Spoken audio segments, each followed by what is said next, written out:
So it was February 12th, 1992, about 5 days into a minor storm cycle that put down about an inch of accumulated water after a 30-day dry spell that developed a weak, very fragile, sugary snowpack here in the LaSalle's. 6 skiers left the Geyser Pass Winter Trailhead: Jeremy Hopkins, Bill Turk, Marbell Loveridge, Craig Bigler, Steve Molesky, and forecaster Mark Yates. And they set out on what would be a usual tour in the LaSalle Mountains, and they ascended Pre-Laurel Peak up here in the background at the top of this sunny slope. And they reconvened up there to decide what their plan was going to be. They de-skinned and descended this south-facing run down into the Upper Gold Basin and regrouped down in the flats back down there to continue assessing their plans for the day. They had a few collapses. They worked their way across the basin and began ascending up the low-angle slopes into Talking Mountain Cirque. So after reskinning, they made the decision to ascend the slopes up into Talking Mountain Cirque here. They did discuss their plans and their route, and they agreed that they were going to stay on the lower angle slopes. And you actually can ascend up here pretty far without getting above 20-25 degrees. They got to this little mound up here where the sun is shining below the pass, decided to ascend just a little bit higher, and that's where the angle backs up into the 30-degree range.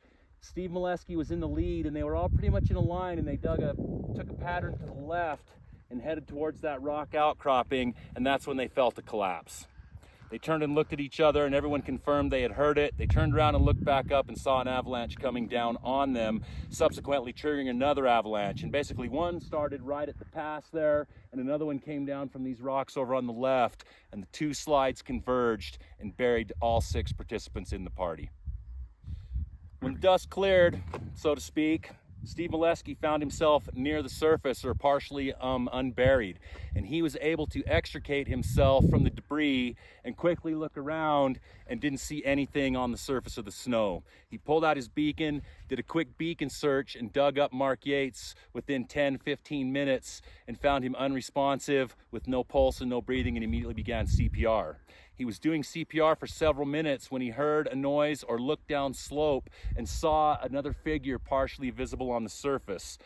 He left Mark and skied down and found Craig Bigler trying to dig himself out. Steve helped Craig extricate himself. They pulled out their beacons, continued to search, and found the rest of the party members all expired. After digging up all the victims, night was quickly approaching, and they found themselves in a very dire situation. This place was a lot more remote than it was back those days, and they skied out as the sun was setting and darkness was falling.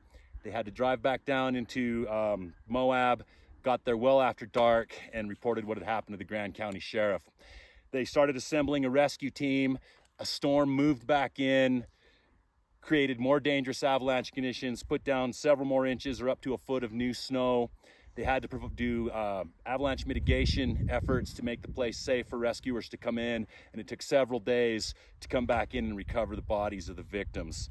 It was a really tragic incident, like they all are, but it very much haunted the community of Moab for years and years to come, and it still affects people that live here today.